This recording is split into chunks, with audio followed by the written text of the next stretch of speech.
What's going on, everybody? It's Brian Tripp. Welcome back to another episode of the Real Estate Investing Live podcast, where we interview the very best real estate investors, entrepreneurs, and business leaders all throughout the country. And today, I am honored to be joined by the one and only Mr. Bob Bochsler. How's it going today, Bob?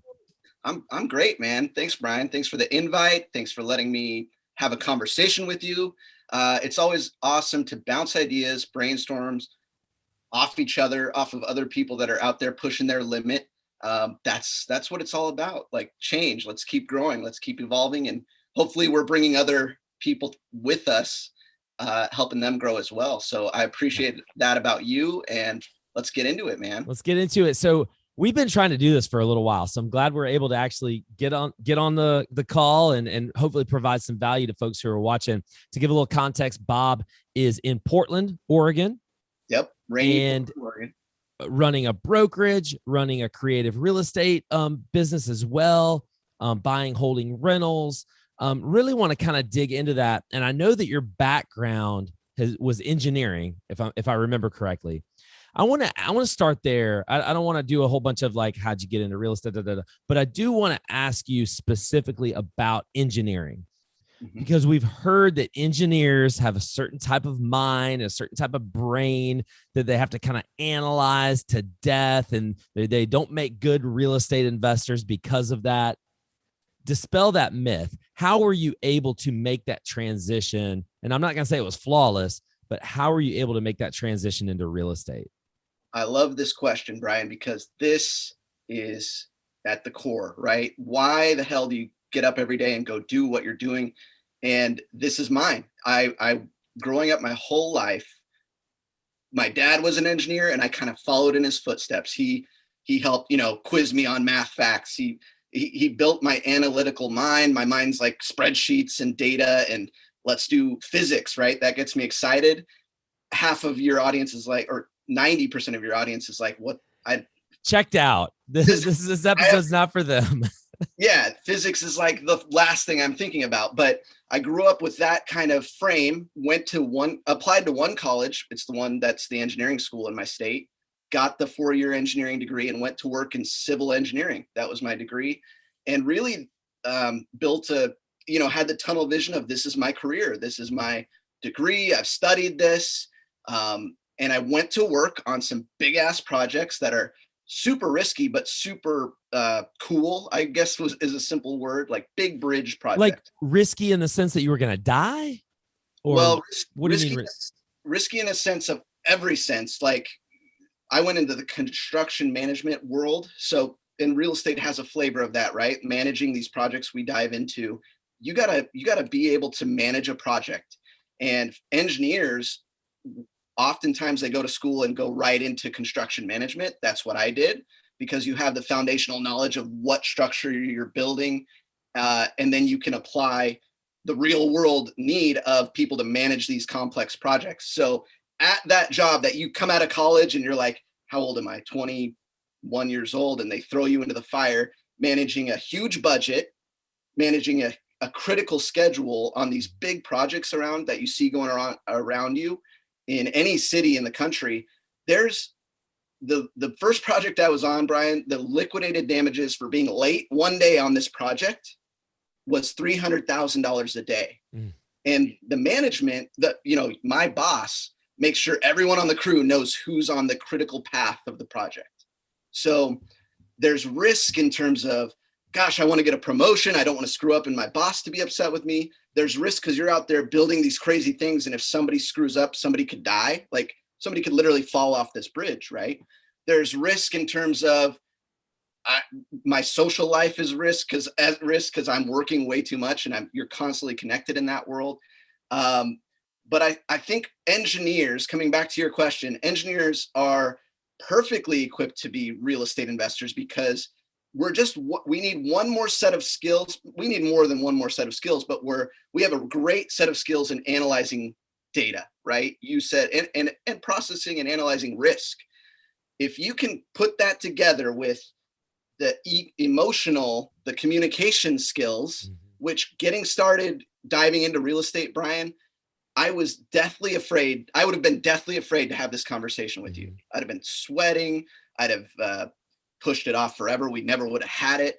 There were certain people I met who are so talented at communicating with people. That was the opposite of what I was. I was, put me at my desk, let me do my job. Right. And I get the numbers. I get the figure out the risk. Every engineer, if there's any other engineers listening, they can relate to that. Numbers and risk. What's the ROI? Let's analysis by paralysis, right? The side I was lacking was, hey, let's get the phone to ring and talk to a property owner. Let's not be afraid to go knock on the door, because guess what? They're probably not going to punch me in the face when I knock on the door. I've knocked on a lot of doors. I'm sure you have too. And I've not once been punched in the face. I've not been assaulted, but verbally is a little different. Right. But. So it's interesting because I want to, and I didn't know where this conversation is going to go, but I can imagine there are people, we have a lot of brand new people listening to this, folks who are kind of getting started, maybe done a few deals.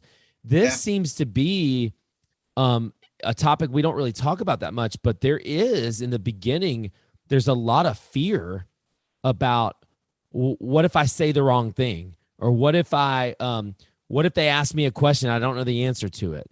What if they cuss me out? What if they hang up on me? All these this anxiety that not just engineers, but folks who just don't, or just introverts maybe, and just don't talk to people. Bob, how did you get over that? Man, first and foremost, I had to get myself in my head realizing something else is possible, like something other than my tunnel vision. This is my job. There's something else I could be doing to earn a living and create the freedom in my life. So that was step one. It's kind of like step zero. Get your head realizing that there's other opportunities out there, other ways to live life, other ways to create and produce for the world and for your family. The next step is get around people that are already doing it, right? I'm sure everyone's heard that time and time again, but the first thing I did was find all the networking groups near me and pay attention to the people that I could see were actually doing deals. And then listen to what they tell you and act on it. Somebody way smarter than me early on, when I said, hey, how do I do this? Because I see what you're doing, I just don't quite get it yet. And I was afraid at that moment to talk to people still, but I had the courage to ask that question to this smart person. And he said, get your own phone to ring with potential opportunities and start actually answering that phone, Bob, and having that conversation is the practice that you need. And I didn't understand that fully at the time, but now I do. Yeah. It's an art and a skill to answer the phone. But Bob, yes, it is. And it's scary as heck for a lot of folks out there that might be watching this.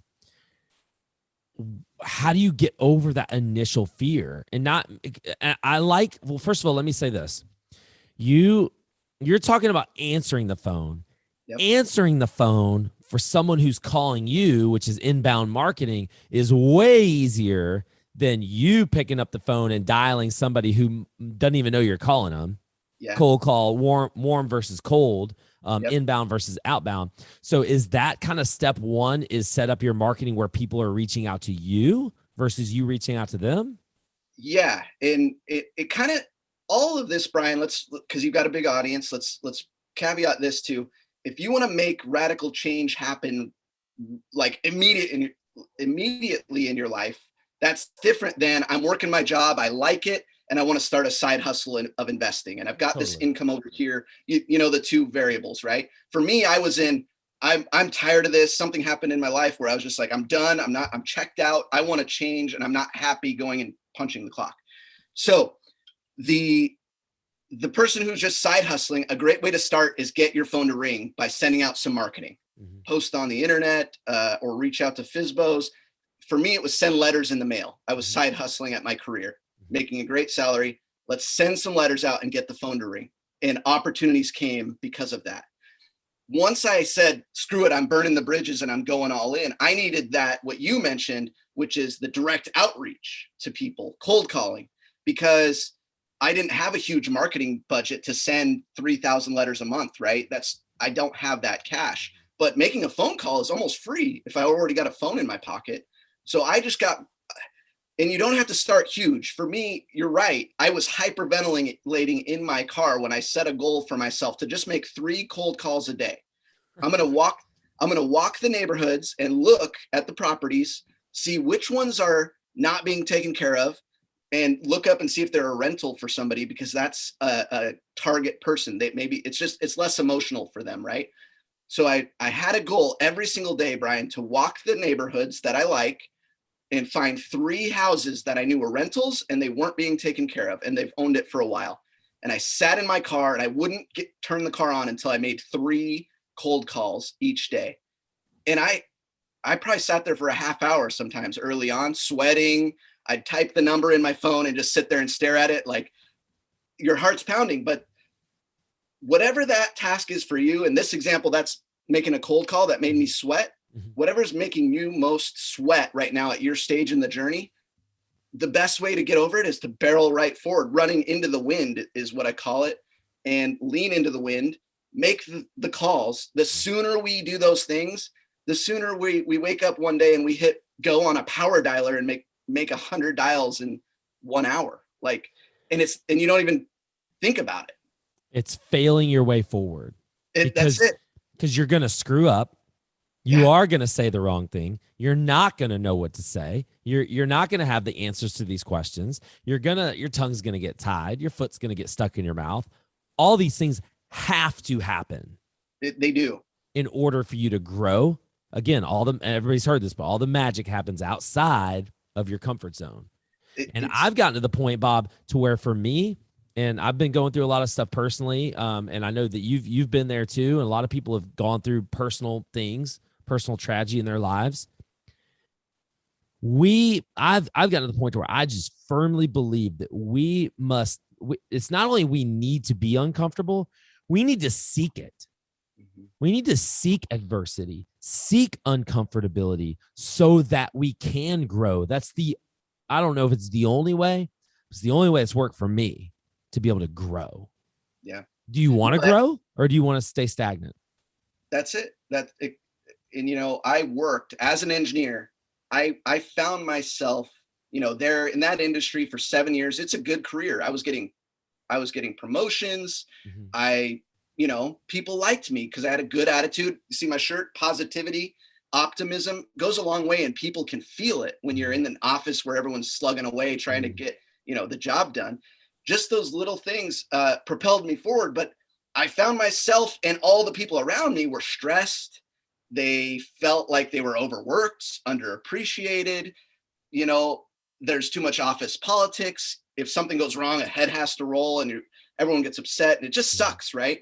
And so I found myself among a sea of hundreds of other me's, and we were all trying to figure out how to break free. How else could we make a living and provide for our family and create financial independence, right? And that comes back to my why is having gone through the transition from there to where I'm at now, which is no job, left that career entirely in 2017. Not saying I'd never go back to it or incorporate it in part of my business, but I know I don't need to now because I've exercised the muscle of picking up the phone and asking the questions, or showing up every day and making the cold calls, or showing up every day and walking through comps. I've got a real estate license now. So while we're reaching out to potential investment opportunities, property owners, sometimes it's not right for me to make the offer to purchase their property. It's in great shape. They could get more on the market. That's fine. I simply say, hey, now that we know each other, to be honest, your property's in great shape. Let me list it for you. And that commission income keeps me in the game while we go look for more acquisition opportunities. So I think the biggest takeaway, Brian, for like engineers and other people listening out there that feel stuck is we all see other people living different ways and having different businesses. And we all think it's risky or so far away from, we feel like because we've traveled through college and spent our whole life studying for this one thing, your ego almost gets bound to it. We need it. My passion is to help people wake up and realize you can change if you want to. And I see you doing that a lot with REI Live, and the people you bring to speak. Is it all starts with knowing where you want to go and helping people wake up and be able to go for it. Does that make sense? Yeah. I'm in complete agreement with that. I think that you have to find that. Bob, I do want to transition though. I want to talk. I think that this is a good conversation, but I also want to kind of acknowledge that there are a lot of people who are listening who want to talk about deals and want to Yeah. talk about real estate. And I want to ask you this first before we get into maybe some deals and some deal I know you're doing some really cool things. You have a pretty large brokerage. You got a lot of agents. Last time I talked to you, I can't remember how many did you say there agents you have? Yeah. So Portland, Oregon, Box Real Estate, we have 18 phenomenal brokers that work with me. So why did you go that route? Why did you go the brokerage route? It was that always the intention, or did you get into real estate because you wanted to invest? Why did you go the brokerage route? It evolved right around that. At the middle of everything, Brian, is that why. The realization for me was I worked with all these other me's, right? Engineers, professionals that feel trapped, stuck, and they just need a little help connecting the dots and getting the courage to make the cold calls. And so it started out as just me. I'm going to go invest and buy property on purpose and create freedom and get out of this job that I'm no longer happy with. From there, once some traction started building and you get some momentum, I knew a good way for me to help complete my why or stay in alignment with my why was why don't I become a focal point of helping other people launch their real estate brokerage businesses?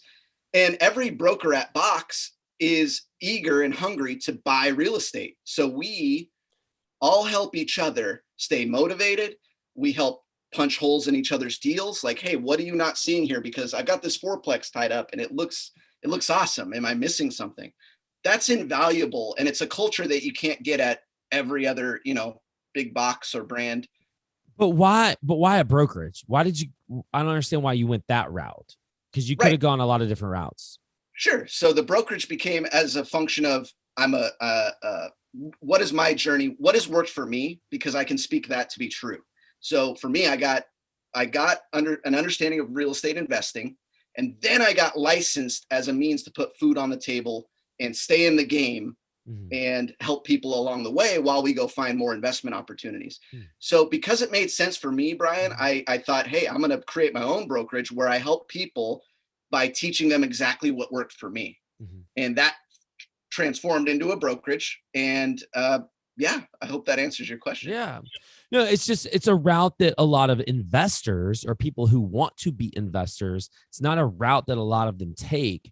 And I was just curious why that works for you and how you've made it work. You just really use the brokerage to be, this is what's going to pay my bills. Yeah. And now everything everything else is bonus. I can go out and invest and help other people as well. Exactly. A lot of investors don't want a license. That's fine. I've never found it inhibitive or slowing me down from buying an acquisition. Right. My last two acquisitions, I think, were on market deals. And so I just found it to work, Brian. Like I never saw a hindrance. I was talking to sellers anyway. So it made a lot, my engineer brain, right? It made a lot of sense for me to have this extra tool in my tool belt to be able to maximize every single potential opportunity that would keep me out of that job that I don't want to go back to. Brokerage worked for me. And then I set my brokerage up the same way another me would want it, right? Very low cost, but keep all your commissions, right? I'm not trying to take my broker's money. I'm trying to help them keep it so they can stay in the game.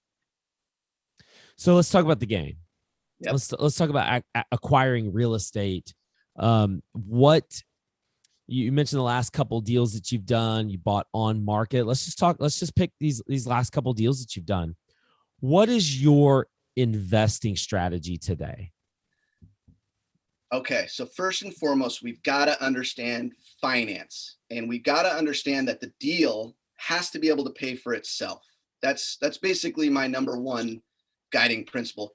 Well, Bob, you're specifically talking about buy and hold? Yeah, to be honest, Brian, I understand flipping and I want to make cash, but there's a lot of risk in flipping. I've I've bought properties with a short-term hold in mind, but I've always gone into something knowing that if I needed to, I could hold on to it, because needing to sell is not a good position to be in. So I'm always, like you just mentioned, trying to figure out how we could buy it and hold it. Okay, so you're buying to hold, and you're sitting here talking about finance is the most important piece. I didn't mean to interrupt you.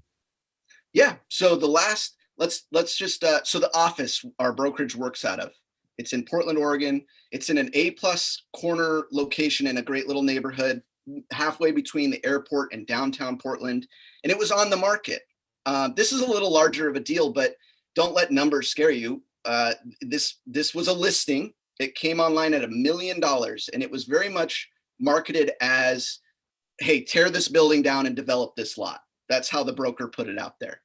I saw that, but I also saw, because of studying the market, studying the zoning code, studying what other, similar sized properties are selling for, which is what we should all be doing. I saw, hey, what if I keep that building? And I knew that the lot could be split in half, and I knew what the value of that extra side lot, that dirt next to it, could be. And there's a million variables that go into that equation, and we're moving fast, but if I can buy this deal for $1 million, split it in half, sell the dirt for $500,000, so $500K cash comes back. Now I've bought what's left for $500K, right? But with the funds coming from the lot sale, I could improve this what's left, and it's worth close to $1 million for call it $250K. So those are the kind of opportunities we should all be looking for, where the deal can pay for itself, and you can end up holding something with cash flow and equity. We always need to be buying either cash flow or equity, or both. And in this situation, this would be more of an equity play, because Portland, the rents aren't quite high enough to cash flow tremendously on these high purchase prices, right? But you can find opportunities in our own backyard that, sure, maybe the price is higher than, say, where you live, Brian, but there's ways to structure the deal, or be patient enough to find the deals that work. And that's one example that was on the market. This commercial real estate broker didn't know me at all. He's getting calls from developers all day that he works with all the time. But because I showed up with, confidence and competence, I was able to speak to him in language he could understand. He said, hey, I agree with you, Bob. I actually told him the plan. I said, hey, man, you don't know me, but I'm going to buy this property, and I'm going to work to split the lot. And that's how I'm going to make it work. And I needed him to believe me. So I let that show, my hand show, and it worked out. Now I own a $1 million building in a great area of Portland. So I want to talk about this. You mentioned a couple of things that I think are really interesting, and then we're going to come back to the numbers of this particular deal. I just want to use this because I think this is really awesome.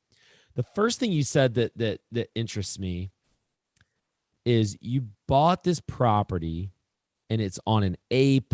It's in an A+ area, A+ corner of downtown Portland, Oregon. Great area. And it was a listing, and you basically paid market value for it. Correct. Even though you knew you could get some money back through the sale, because you've done your research. Correct.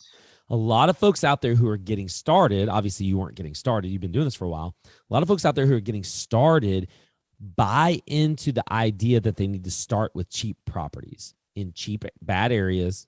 Typically is where the cheap properties are, because that's what they can afford, or it's such a low price point that their mind can get around that number.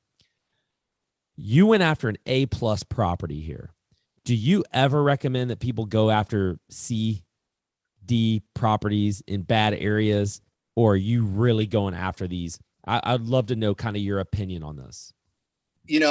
I grew up in a really tertiary market, right? Like, it's not even a suburb of Portland. It is, but it's an hour south of Portland. So small town.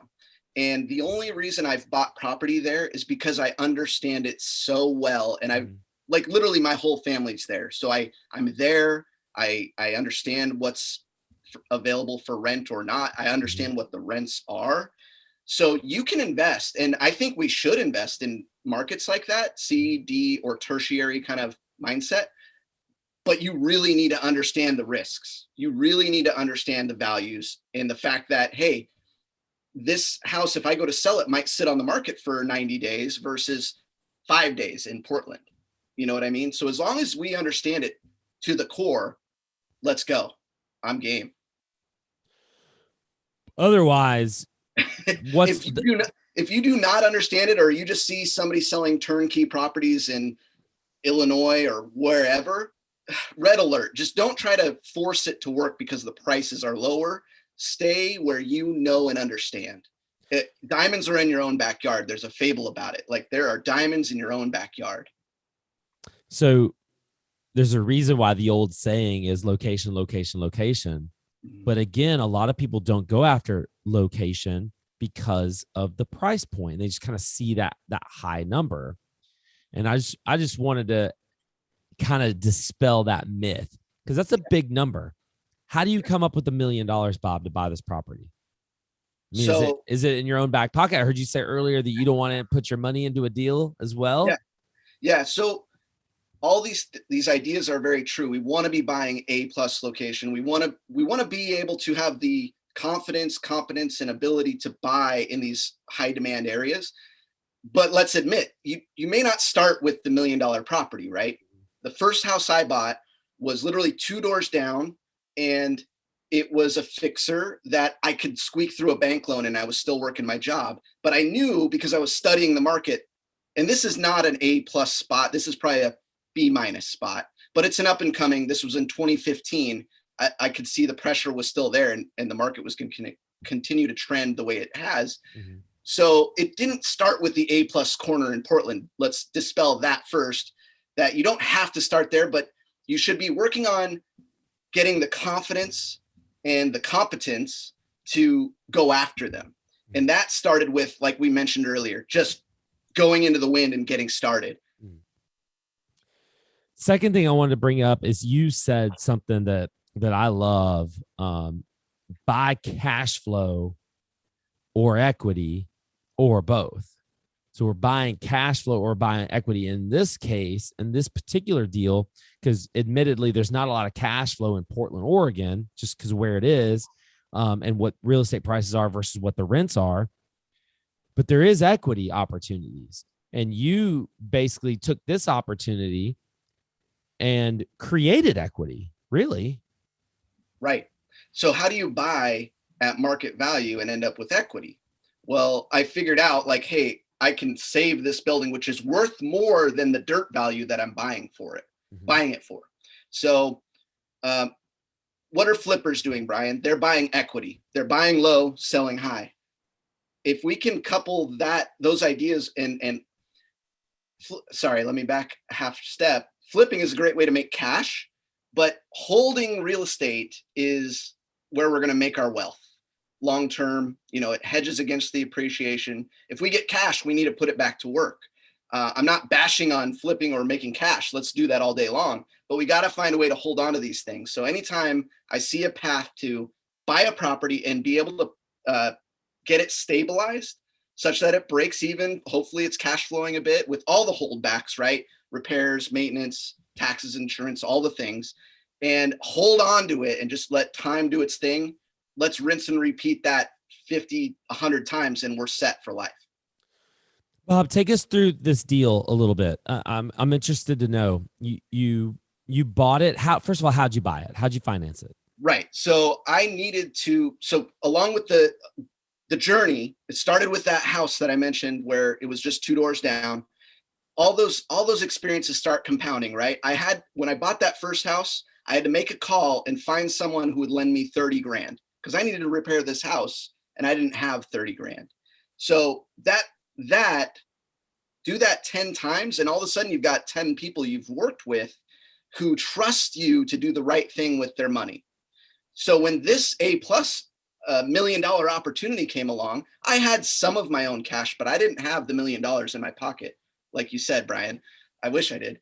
But what I did is I had enough to put my skin in the game.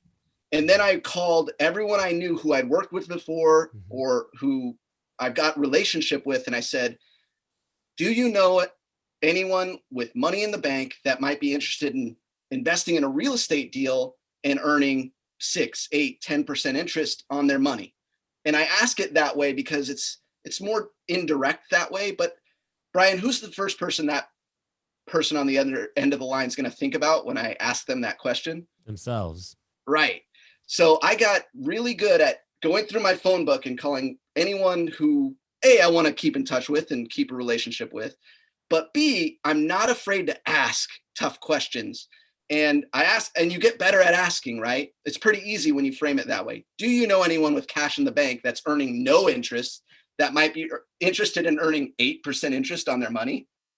I know a lot of people that might be true for. So if we don't ask, the answer is always no. But what I did, Brian, is I made 100 of those calls and I fundraised literally $900,000 of private money to close this deal. Well, real quick, I want to interject that what you just did there it's basically asking for advice, right? You're asking for advice, even though you're asking for advice in a way where it's strategic. I'm opening the door of possibility.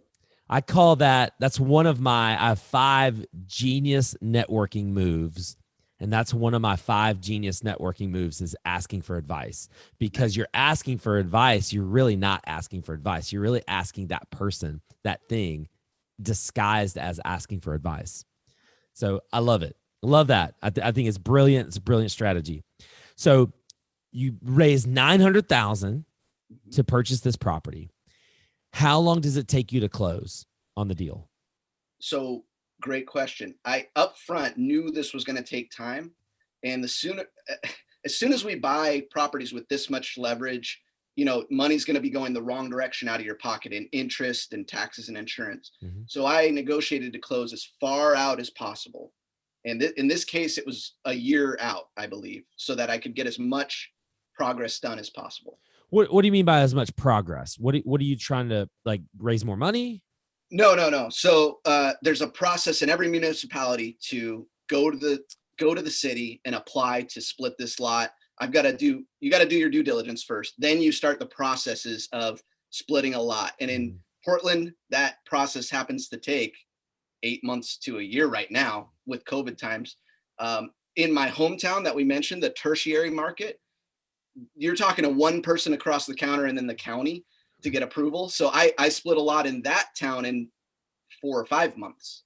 So it just depends on where you're doing business and what the processes look like in your city and your county.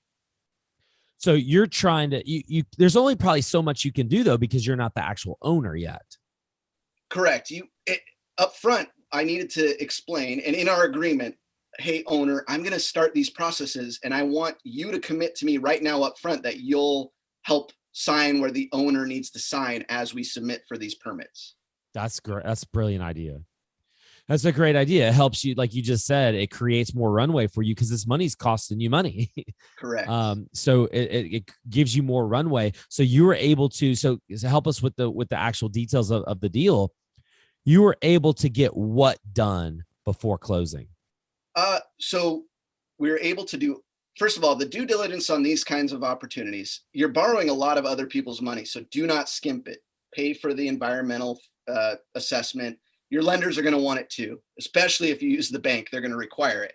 So pay for the environmental, pay for the sit down meeting with the city, even though it costs way too much. I don't know why, but it's worth its weight in gold to get their actual feedback before you buy these things.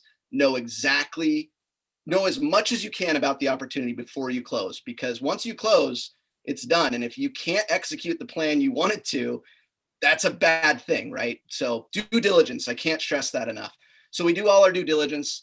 We get, halfway through the process before we need to close to splitting that lot. And that's huge, right? The less time you have borrowed money, that's a huge saving for you. So you get halfway through and it's obviously, as part of your due diligence, it's approved to be split. It just has not actually been split yet. Right. Correct. So you've got all those approvals, everything's in place. You close on the deal, Bob. You raised $900,000, but you've got expenses too. Oh, you got to pay for all the environmental, the sit down meetings, you got to pay for all this stuff. So help us with the numbers. What happens at closing?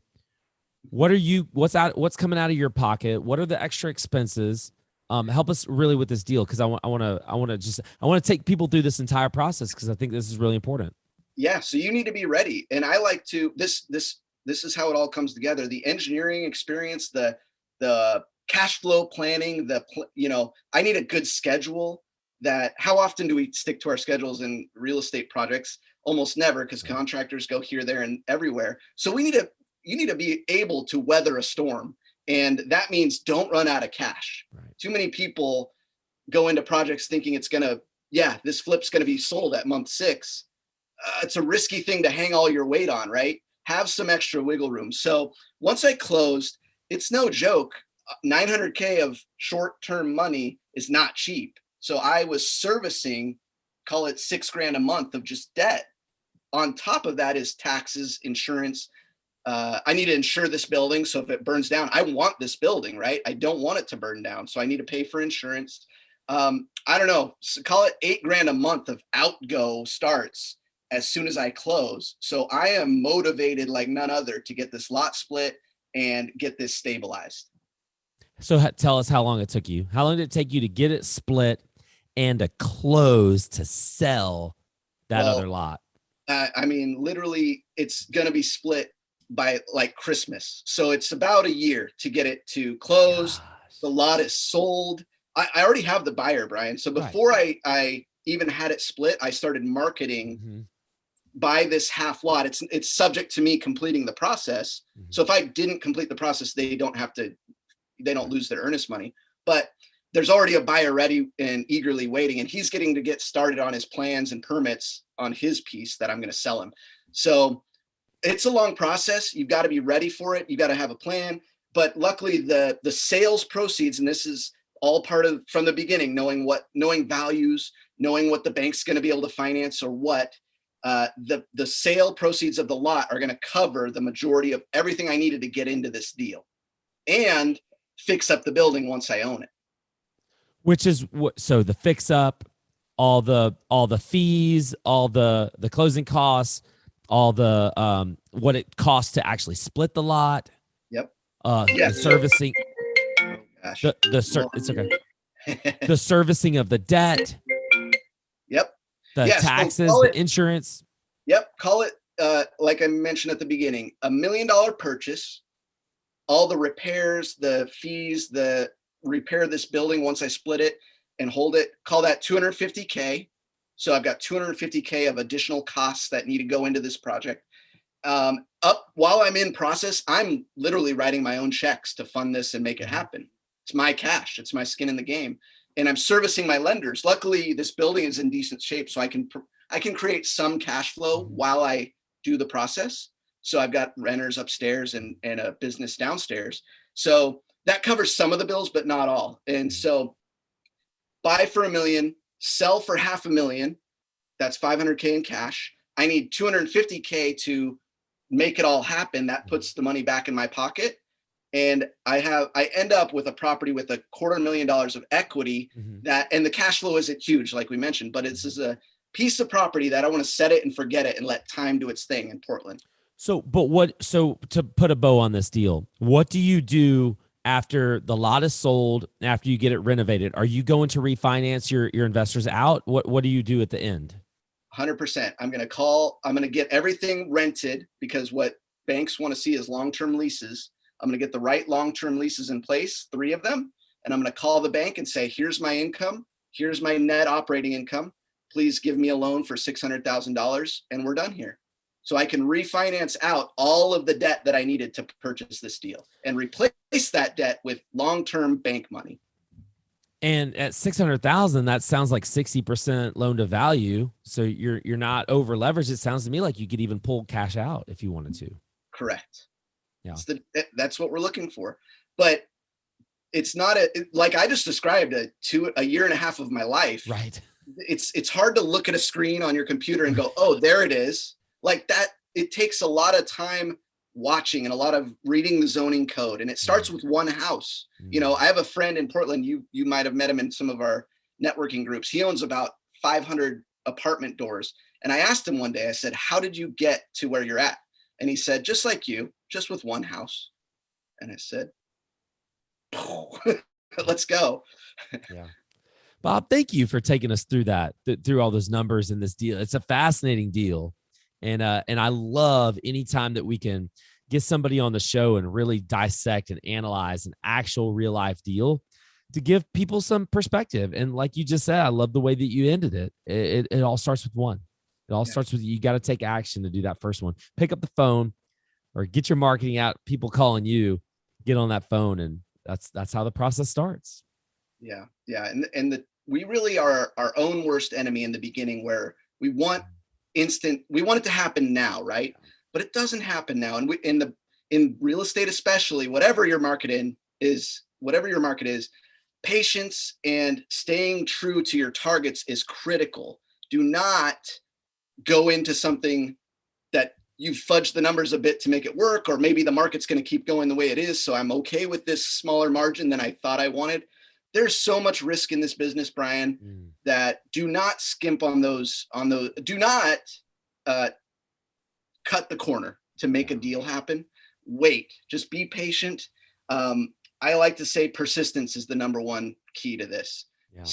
Break it down to wherever you want to go. Break it down to, what do I need to do today? What simple operation do I need to do today to get me in that position to win? For me, it was make a cold call, 3 calls a day. That's how I started.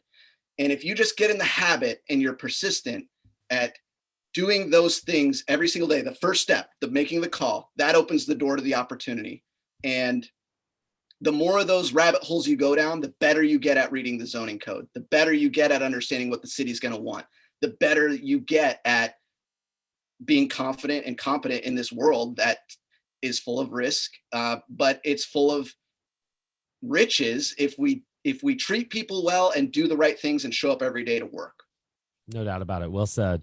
Bob Bochsler, thank you so much for coming on the show. Tell everybody how they can get a hold of you. What's your Instagram? What's your Facebook? What's people want to reach out to you? How can they do it? So if you're anywhere near Portland, find us, Box Real Estate on Instagram. It's Box_real estate. My Instagram handle is Real Bobby B. Just call me or text me, 971-803-9533. That's the best way to get a hold of me. And sorry, my phone. Somebody just heard you. Somebody just got your number and they started right now. But it's been a pleasure, Brian. Thanks for the invite. Like I say, if anyone's near Portland, let's connect. Let's talk and let's do some deals. Sounds awesome. Bob Bochsler, guys, make sure you're reaching out to him, especially if you're in the Pacific Northwest. Guys, we love you so much. Thank you for joining us today for this great conversation with Bob. Hit the subscribe button, like this video. We love you. We're going to see you next time.